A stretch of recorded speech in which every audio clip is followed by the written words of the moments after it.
Santo Paulus, juga dikenal sebagai Rasul Paulus, adalah salah satu tokoh paling berpengaruh dalam sejarah kekristenan.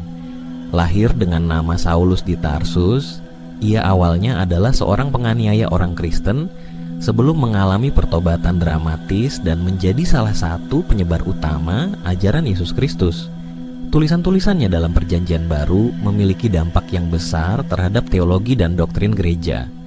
Paulus lahir di Tarsus, sebuah kota penting di provinsi Romawi, Cilicia. Sebagai seorang Yahudi dari suku Benyamin, Paulus juga memiliki kewarganegaraan Romawi yang memberinya hak istimewa dalam dunia Romawi. Dia dididik dalam tradisi Yahudi yang ketat di bawah bimbingan Gamaliel, seorang rabi terkenal. Pertobatan Paulus terjadi ketika dia dalam perjalanan ke Damaskus untuk menangkap orang-orang Kristen.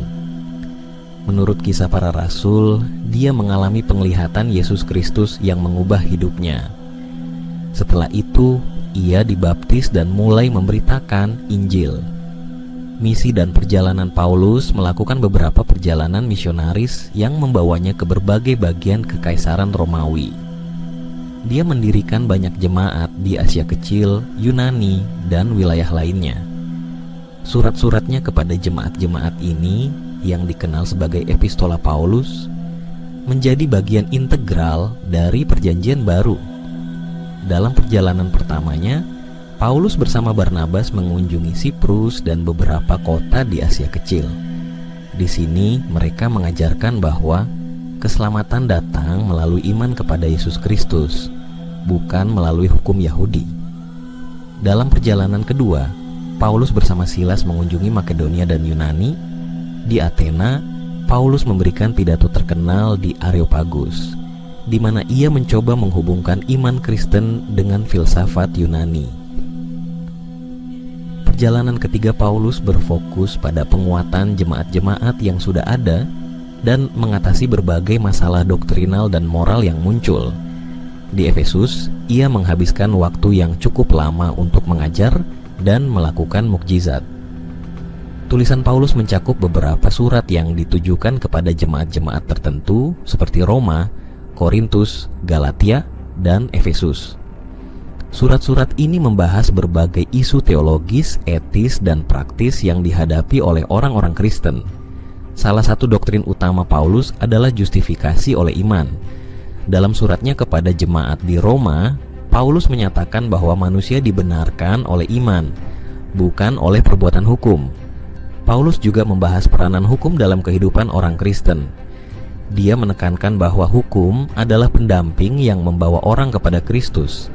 Tetapi setelah iman datang, orang tidak lagi di bawah pengawasan hukum. Santo Paulus adalah tokoh sentral dalam penyebaran kekristenan awal. Melalui perjalanan misionarisnya yang luas dan surat-suratnya yang mendalam, ia membantu membentuk fondasi teologis dan praktis bagi gereja. Pengaruhnya masih terasa hingga hari ini dalam doktrin dan praktek Kristen di seluruh dunia. Paulus dari Tarsus, atau yang lebih dikenal sebagai Santo Paulus, adalah salah satu tokoh yang sangat berpengaruh dalam sejarah kekristenan. Namun, dalam pandangan Islam, terdapat perbedaan signifikan dalam cara Paulus dipandang. Umat Islam memandang dirinya dengan skeptisisme karena kontribusinya dalam mengubah ajaran asli Yesus, Isa Al-Masih, sebagaimana yang diyakini dalam Al-Quran dan hadis. Kehidupan awal Paulus lahir di Tarsus, yang saat itu bagian dari Kekaisaran Romawi, dengan nama Saulus. Ia adalah seorang Yahudi dari suku Benyamin dan juga seorang warga negara Romawi. Sebelum menjadi Kristen, Paulus adalah seorang penganiaya orang Kristen dan memiliki reputasi sebagai orang yang sangat taat pada hukum Yahudi. Menurut kitab Kisah Para Rasul dalam Perjanjian Baru, Paulus mengalami sebuah pengalaman spiritual dalam perjalanannya ke Damaskus, di mana ia mengklaim melihat visi Yesus yang telah bangkit. Pengalaman ini mengubah hidupnya dan menjadikannya salah satu pendukung utama penyebaran ajaran Kristen. Dalam Islam, Yesus, Isa Al-Masih, adalah seorang nabi yang diutus oleh Allah untuk menyampaikan wahyu kepada Bani Israel. Umat Islam meyakini bahwa ajaran Yesus adalah monoteistik dan bahwa dia tidak pernah mengklaim keilahian. Islam juga mengajarkan bahwa Al-Quran adalah wahyu terakhir dan paling otentik dari Allah. Paulus dipandang sebagai tokoh yang telah mengubah ajaran Yesus secara signifikan. Beberapa alasan utama untuk pandangan ini adalah: 1. Doktrin Trinitas. Paulus dianggap sebagai salah satu orang yang berperan dalam mengembangkan doktrin Trinitas yang tidak ada dalam ajaran asli Yesus menurut Islam. 2. Penghapusan hukum Yahudi. Paulus mengajarkan bahwa hukum-hukum Yahudi tidak lagi berlaku bagi orang Kristen, yang berbeda dengan pandangan bahwa nabi-nabi, termasuk Yesus, datang untuk menegakkan hukum Allah, bukan menghapusnya. 3. Penekanan pada salib. Paulus sangat menekankan kematian dan kebangkitan Yesus sebagai pusat iman Kristen. Dalam Islam, Yesus tidak disalib, melainkan diangkat ke surga oleh Allah.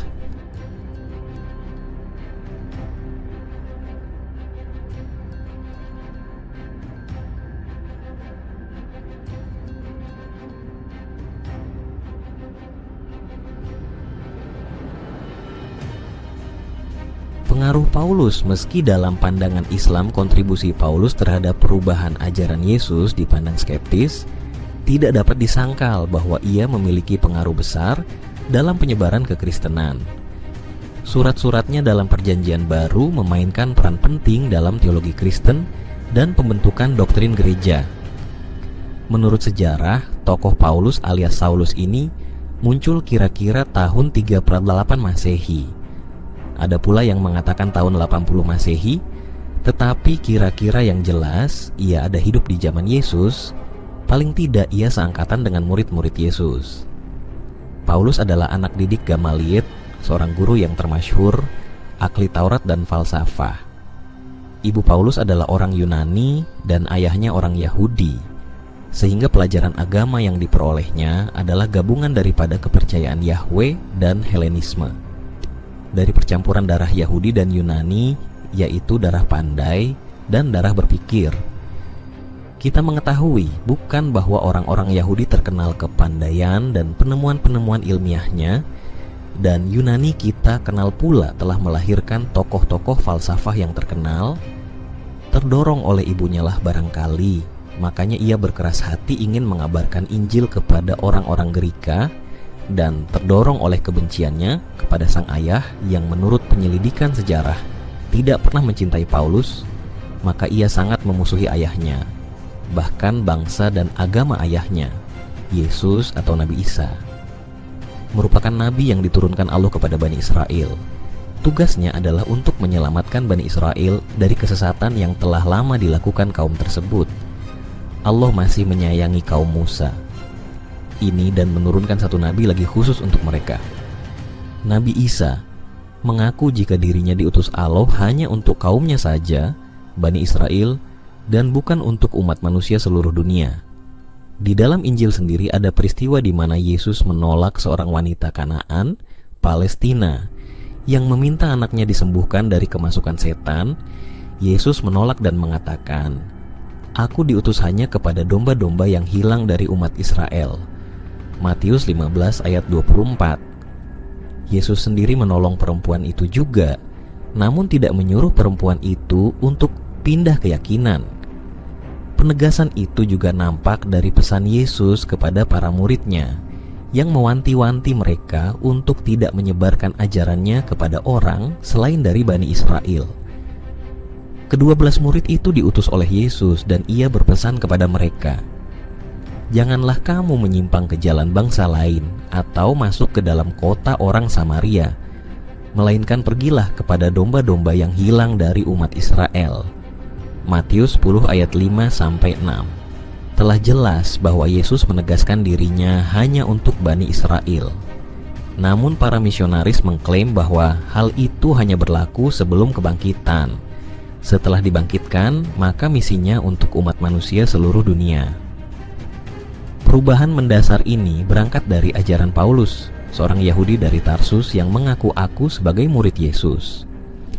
Ajaran Paulus inilah ditulis pada 49 Masehi, Galatia, yang mempengaruhi Injil-Injil yang ditulis sesudahnya, yakni Injil Markus 55 Masehi, Injil Matius 60-an Masehi, Injil Yohanes 80 Masehi dan Injil Lukas 60 Masehi.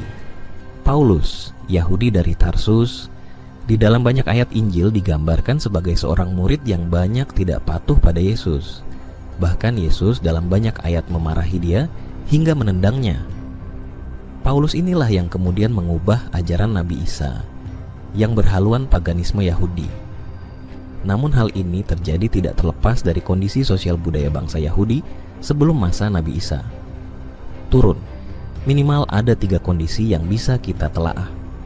Pertama, akidah orang-orang Yahudi telah terkontaminasi kepercayaan paganisme Babilonia. Sekitar 50 tahun bangsa Yahudi berada di pengasingan di Babilonia yang masyarakatnya menyembah berhala. Kedua, pada tahun 334 sebelum Masehi, Alexander Raja Yunani menguasai bangsa Yahudi dan menyebarkan paham filsafat yang kemudian mempengaruhi pemikiran orang-orang Yahudi. Ketiga, bangsa-bangsa yang menaklukkan orang-orang Yahudi adalah penganut politeisme. Ini pun berpengaruh kepada akidah bangsa Yahudi. Ketika Nabi Isa menyampaikan ajaran Allah, pengaruh kepercayaan paganisme memang sudah mengakar kuat di tengah-tengah masyarakat, maka terjadilah penyimpangan pemahaman oleh Paulus terhadap ajaran yang dibawa Nabi Isa.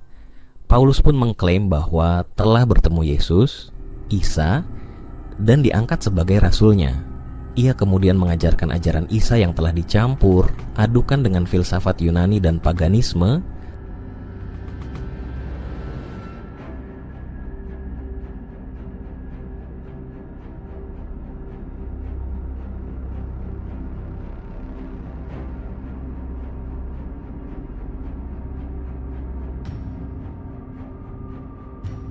Allah sudah mengingatkan hal ini dalam surah Al-Baqarah ayat 87.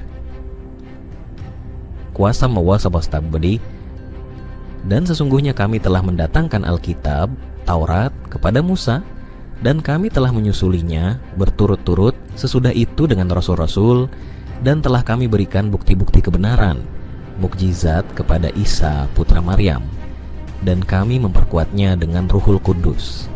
Apakah setiap datang kepadamu seorang rasul membawa sesuatu, pelajaran, yang tidak sesuai dengan keinginanmu, lalu kamu menyombong, maka beberapa orang di antara mereka kamu dustakan dan beberapa orang yang lain kamu bunuh. 3 abad setelah peristiwa penyaliban, pengikut ajaran Nabi Isa berkembang dengan beragam corak pemahamannya. Terjadi bentrokan di antara mereka antara kalangan yang pro ajaran tauhid dari Nabi Isa dengan yang kontra. Mereka yang kontra notabene adalah kelompok pro ajaran Paulus yang paganis. Peperangan ini sampai mengancam keutuhan kerajaan Roma. Karenanya, atas usulan Konstantin diadakanlah muktamar di Nicea pada tahun 325 Masehi. Terjadi perdebatan yang sengit dan tak ada titik temu. Akhirnya Konstantin yang cenderung pada paganis memanggil 318 orang yang berfaham Paulus dan menyatakan dukungannya. Setelah itu muktamar dilanjutkan, sementara itu peserta lainnya melakukan walk out. Di dalam muktamar ini banyak dipilih doktrin-doktrin dan syiar-syiar ibadah secara voting, tanggal Paskah, peranan uskup, dan tentu saja tentang ketuhanan Yesus. Setelah itu diadakanlah revisi terhadap Injil, sementara Injil-Injil lain yang bertentangan dimusnahkan. Dan orang yang berani membaca Injil terlarang itu akan dicap sebagai heretis, berlaku bid'ah. Perihal apakah Injil yang asli masih adakah sampai saat ini? Allahu a'lam. Namun hemat saya, permasalahannya bukan pada masih ada yang asli atau tidak, namun Injil hanya berlaku bagi kaum Nabi Isa saja. Sedangkan sekarang kita sebagai umat muslim telah memiliki kitab suci Al-Quran sebagai kitab yang dijaga keasliannya oleh Allah hingga akhir zaman. Bicara tentang sosok yang satu ini, tidak dapat disangkal bahwa bagaimanapun kita harus melihatnya dari 2 perspektif yang sangat kontras, sangat bertolak belakang, bahkan cenderung ekstrim antara cara pandang umat Kristen yang memujanya sebagai orang suci, saint, bahkan seorang rasul, apostel, yang mereka yakini dilantik langsung oleh Roh Tuhan, Yesus dan sangat berjasa dalam proses pembentukan dan lahirnya agama Kristen, melawan cara pandang mayoritas umat Islam yang menganggapnya sebagai perusak ajaran Yesus. Karenanya menjadi sangat wajar apabila secara psikologis umat Kristen cenderung menolak segala kemungkinan bahwa sejatinya sosok Paulus tidak seperti yang mereka yakini, sekalipun catatan-catatan sejarah tentang itu tidak terlalu sulit untuk ditelusuri. Sementara di lain pihak, umat Islam dengan terang melihat Paulus sebagai penyelusup yang secara cerdik masuk ke dalam barisan pengikut setia Yesus dengan tujuan dan maksud-maksud tidak terpuji, dan pada gilirannya berhasil mengobrak-abrik ajaran murni Yesus dari dalam sehingga berubah dari pijakannya yang monoteis seperti ajaran seluruh nabi terdahulu dan nabi setelahnya, kemudian menjadikannya seperti apa yang dewasa ini kita kenal sebagai ajaran kasih Kristen. Tanpa ajaran Paulus tidak ada agama Kristen. Ungkapan itu mungkin sangat sesuai untuk menggambarkan betapa pentingnya ajaran-ajaran Paulus di dalam agama Kristen. Ajaran-ajaran Paulus terdapat pada surat-surat kiriman yang ia tulis sekitar pertengahan tahun 40 hingga pertengahan tahun 60, 1231 tahun setelah Yesus terangkat ke surga, yang kebanyakan surat-surat pribadi kepada jemaat-jemaat atau murid-muridnya. Dasar ajaran-ajaran Kristen yang kita ketahui sekarang ini semuanya berasal dari Paulus, seperti ajaran adanya dosa asal, ajaran Yesus sebagai inkarnasi Tuhan yang esa, ajaran penebusan dosa dengan tersalibnya Yesus, ajaran kejatuhan malaikat, data diadi-adi. Sedangkan Injil Matius, Injil Markus, Injil Lukas, dan Injil Yohanes, sekalipun dalam beberapa tempat memiliki kesamaan ajaran, namun hal tersebut lebih pantas disebut sebagai pengaruh dari ajaran Paulus, karena penulisan Injil-Injil tersebut ditulis belakangan setelah tersebarnya ajaran-ajaran Paulus. Paulus bukan orang yang beriman sejak awal Yesus mengabarkan Injil. Paulus adalah mantan penganiaya, pengikut ajaran asli Yesus, kaum Nasrani. Tetapi Paulus juga bukan orang bodoh yang berupaya menyesatkan kaum Nasrani tanpa siasat matang. Berikut ini adalah siasat-siasat Paulus dalam menyesatkan kaum Nasrani.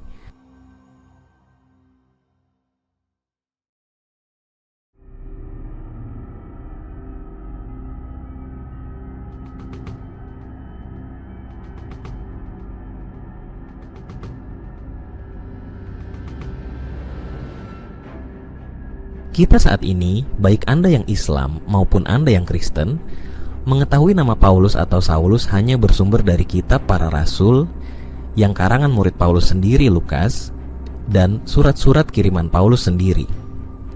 Di dalam dua kitab tersebut terdapat kisah pertobatan Paulus, yang jika kita cermati lebih teliti, akan kita temukan banyak sekali keganjilan-keganjilan.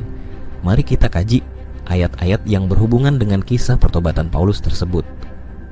Ketika Paulus menuju Damsyik bersama teman-temannya untuk menganiaya pengikut-pengikut Yesus, tiba-tiba muncul cahaya dari langit mengelilingi Paulus. Selama ini kita selalu berprasangka bahwa cahaya melambangkan kebenaran dan langit melambangkan surga. Tapi dalam kasus Paulus, cahaya apakah yang turun dari langit? Jika yang dimaksud cahaya di sana adalah berupa cahaya kebenaran, cahaya roh, atau cahaya iman, maka sangat mustahil cahaya tersebut dapat membuat Paulus terkapar di tanah dan buta matanya. Menurut saya, cahaya yang dimaksud pada ayat di atas tidak lebih dari cahaya matahari. Paulus dan teman-temannya melakukan perjalanan di tengah hari. Baca Kisah Para Rasul 22:6. Yang begitu triknya sampai membuat pingsan Paulus karena dehidrasi. Pendapat saya ini didukung dari penjelasan ayat lainnya yang juga mengisahkan kisah pertobatan Paulus. Pada ayat tersebut, Kisah Para Rasul 22:9 disebutkan, orang yang melihat cahaya tersebut bukan hanya Paulus, namun juga teman-temannya. Yang artinya, cahaya yang dilihat Paulus bukanlah cahaya rohani seperti cahaya kebenaran, cahaya roh, atau cahaya iman, karena bukan hanya Paulus yang melihatnya. Walaupun teman-teman Paulus juga melihat cahaya terang tersebut sama seperti Paulus, tetapi anehnya hanya Paulus seorang yang buta karena cahaya tersebut. Oleh karena itu, sangat mustahil Paulus buta karena cahaya yang dia lihat bersama teman-temannya. Pasti ada sebab lain yang membuatnya buta, dan kemungkinan terbesar penyebab kebutaan Paulus adalah karena dehidrasi dan terjatuh dari kuda saat dalam perjalanan ke Damsyik. Pertemuan dan percakapan Paulus dengan Yesus mungkin juga muncul dari alam bawah sadar Paulus sendiri pada saat dirinya rebah ke tanah, pingsan. Oleh karena itulah mengapa teman-teman Paulus tidak mendengar suara Yesus. Kisah Para Rasul 20:9. Dalam ilmu psikologi, bohong berdasarkan tipe manipulasi adalah bagaimana sebuah realitas dimanipulasi untuk menimbulkan sebuah kebohongan. Terdapat 3 kelompok kebohongan yang dapat dibuat, yakni pengingkaran, melebih-lebihkan, dan pemalsuan, penyembunyian. Masing-masing melakukan manipulasi berbeda terhadap realitas. Kisah pertobatan Paulus di atas termasuk kebohongan dalam kelompok kategori melebih-lebihkan, yaitu bohong yang dilakukan di mana pembohong, Paulus, melebih-lebihkan fakta yang sebenarnya atau memberi kesan lebih benar. Bagaimana kejatuhan Paulus dari kuda karena dehidrasi saat menuju ke Damsyik, yang juga membuatnya buta sebagai sebuah realitas dimanipulasi sedemikian rupa oleh Paulus untuk menimbulkan sebuah kebohongan seperti melihat cahaya terang, rebah di tanah, dan bercakap-cakap dengan Yesus. Kebohongan Paulus tersebut juga dapat kita lihat dari ayat-ayat yang saling bertentangan. Kisah Para Rasul 9:7 menyatakan, teman-teman Paulus mendengar suara Yesus, tetapi menurut Kisah Para Rasul 20:29, teman-teman Paulus tidak mendengar suara Yesus. Nah, bagaimana mungkin kedua ayat yang sama-sama menceritakan pertobatan Paulus yang juga terdapat pada kitab yang sama, terdapat kisah yang saling bertentangan? Siasat kedua, Paulus mengajarkan dosa asal. Setelah Paulus diterima sebagai orang yang bertobat dan dapat meyakinkan sebagian orang bahwa dirinya adalah Rasul Yesus yang tidak kurang dari Rasul-Rasul Yesus lainnya, hal pertama yang diajarkannya adalah mengenai adanya dosa asal, yaitu dosa yang muncul dari kedurhakaan manusia pertama di Eden dan mewariskan dosanya tersebut kepada anak cucunya. Ajaran Paulus mengenai dosa asal ini tidak pernah dijumpai dalam Perjanjian Lama, kitab-kitab para nabi, dan ajaran Yesus sendiri. Dalam ajaran Paulus, manusia pertama Adam dijadikan hidup kekal sebagaimana malaikat hidup kekal dan tinggal di Taman Eden.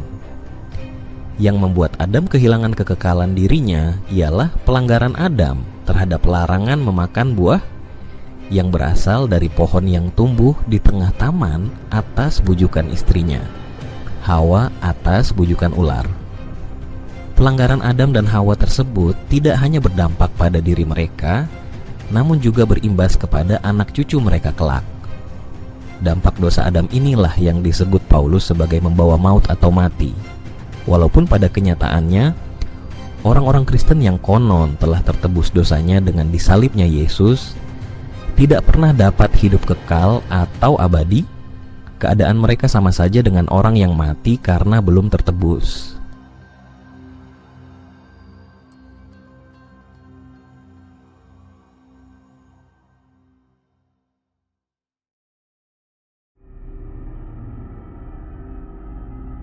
Sebagaimana dosa dalam hukum Taurat yang harus ditebus dengan korban bakaran, dosa asal juga perlu adanya korban tebusan. Tetapi korban tebusan yang dapat menghapus dosa asal bukanlah korban tebusan yang diminta oleh hukum Taurat. Paulus menyatakan, korban tebusan yang diminta oleh hukum Taurat tidaklah cukup manjur untuk menghapus dosa asal. Ibrani 10.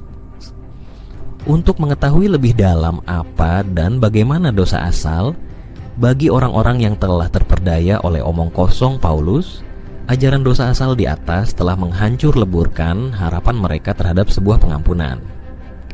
Di saat semua orang merasa kalut, cemas, dan khawatir tidak akan memperoleh keselamatan, Paulus datang dengan sebuah harapan baru akan penebusan dosa. Tebusan tersebut hanya terjadi satu kali untuk selamanya. tidak seperti penebusan dosa dalam Taurat yang harus dilakukan tiap setahun sekali. Roma 6:10. Maka, demi sebuah keselamatan, orang-orang ini, suka atau tidak suka, harus menerima siasat penyesatan Paulus selanjutnya. Siasat ketiga, Paulus mengajarkan Yesus adalah Tuhan dan penebus. Dalam siasat terakhir ini, Paulus mengajarkan Yesus adalah inkarnasi Tuhan yang esa, yang sekaligus sebagai penebus bagi dosa manusia. Paulus bukanlah orang yang pernah bertemu dan mendengar ajaran Yesus. Namun demikian, Paulus sangat berani mengaku sebagai Rasul Yesus dan mengatakan suatu hal tentang Yesus yang Yesus sendiri tidak pernah mengatakannya. Ajaran Paulus tentang Yesus dapat kita temukan dalam banyak surat-suratnya. Menurut ajaran Paulus, Yesus adalah Allah yang menjelma menjadi manusia. Yesus harus merendahkan diri sebagai manusia, melepaskan kesetaraannya dengan Allah untuk menebus dosa manusia dengan cara mati di kayu salib, menjadi kutuk Taurat dan bangkit. Tuhan dalam perjanjian lama yang tidak memaafkan kesalahan manusia, kecuali ada sebuah penebusan terlebih dahulu, digunakan oleh Paulus untuk semakin menyesatkan kaum Nasrani. Oleh karena dalam hukum Taurat terdapat hukum-hukum yang tidak semuanya dapat dijalankan dan berakibat dosa kepada orang Israel, maka Paulus menyebut hukum Taurat sebagai sumber dosa. Taurat hanya dianggap sebagai kutuk oleh Paulus. Agar manusia selamat dari dosa atau kutuk Taurat ini, mereka harus mengakui dengan mulut Yesus adalah Tuhan dan percaya dalam hati bahwa Allah telah membangkitkan Yesus. Tentu saja, syarat keselamatan yang demikian keluar hanya dari mulut Paulus. Yesus tidak pernah mengatakannya. Kristen pada masa Rasulullah. Tentu pada zaman Rasulullah ada golongan yang beragama Nasrani. Menurut Imam Ibnul Qayyim Al-Jauzi dalam Hidayatul Hayara fi Ajwibati Al-Yahud wa An-Nasyara, umat Nasrani pada masa Rasulullah sudah tersebar di sebagian belahan dunia. Di Syam, hampir semua penduduknya adalah Nasrani. Adapun di Maghrib, Mesir, Habasyah, Naubah, Jazirah, Mausil, Najran, dan lain-lain, meski tidak semuanya, namun mayoritas penduduknya adalah Nasrani. Terhadap mereka Rasulullah senantiasa melakukan dakwah, seperti yang pernah beliau lakukan kepada Raja Najasyi, seorang raja Nasrani yang tinggal di Ethiopia. Rasulullah pun mengirimi surat kepada Najasyi untuk bertauhid kepada Allah. Berikut adalah pesan surat tersebut dari Muhammad utusan Islam untuk An-Najasyi, penguasa Abisinia, Ethiopia. Salam bagimu, sesungguhnya aku bersyukur kepada Allah yang tidak ada Tuhan kecuali Dia, Raja yang Maha Suci, yang Maha Sejahtera, yang mengaruniakan keamanan, yang Maha Memelihara, dan aku bersaksi bahwa Isa putra Maryam adalah ruh dari Allah, yang diciptakan dengan kalimatnya yang disampaikannya kepada Maryam yang terpilih, baik dan terpelihara. Maka ia hamil, kemudian diciptakan Isa dengan tiupan ruh darinya, sebagaimana diciptakan Adam dari tanah dengan tangannya. Sesungguhnya aku mengajakmu ke jalan Allah, dan aku telah sampaikan dan menasihatimu, maka terimalah nasihatku. Dan salam bagi yang mengikuti petunjuk. Ketika Rasulullah SAW menulis surat kepada Raja Najasyi untuk menjadi seorang Muslim, maka Raja Najasyi mengambil surat itu. Beliau lalu meletakkan ke wajahnya dan turun dari singgasana. Beliau pun masuk Islam melalui Ja'far bin Abi Thalib radhiyallahu anhu. Namun Rasulullah juga pernah melakukan perperangan terhadap kaum Nasrani. Hal ini bermula ketika salah satu surat beliau telah dibawa oleh Harits bin Umair radhiyallahu anhu yang akan diberikan kepada Raja Bushra yang Nasrani. Ketika sampai di Mu'tah, maka Syarahbil Ghassani yang ketika itu menjadi salah seorang hakim kaisar telah membunuh utusan Rasulullah. Membunuh utusan menurut aturan siapa saja adalah suatu kesalahan besar. Rasulullah sangat marah atas kejadian itu, maka Rasulullah menyiapkan pasukan sebanyak 3.000 orang. Zaid bin Haritsah telah dipilih menjadi pemimpin pasukan tersebut. Rasulullah bersabda, "Jika ia mati syahid dalam peperangan, maka Ja'far bin Abi Thalib menggantinya sebagai pemimpin pasukan. Jika ia juga mati syahid, maka pemimpin pasukan digantikan oleh Abdullah bin Rawahah. Jika ia juga mati syahid, maka terserah kaum muslim untuk memilih siapa pemimpinnya. Dalam pandangan Islam, Paulus adalah tokoh yang telah mengubah ajaran asli Yesus secara signifikan. Perubahan-perubahan yang diperkenalkan oleh Paulus dipandang bertentangan dengan ajaran monoteistik yang disampaikan oleh para nabi, termasuk Yesus. Meski demikian, peranannya dalam sejarah agama tetap penting untuk dipahami, baik dalam konteks Kristen maupun Islam. Perspektif ini menunjukkan pentingnya melihat tokoh-tokoh agama dari sudut pandang yang berbeda untuk mendapatkan pemahaman yang lebih menyeluruh. Allahu a'lam.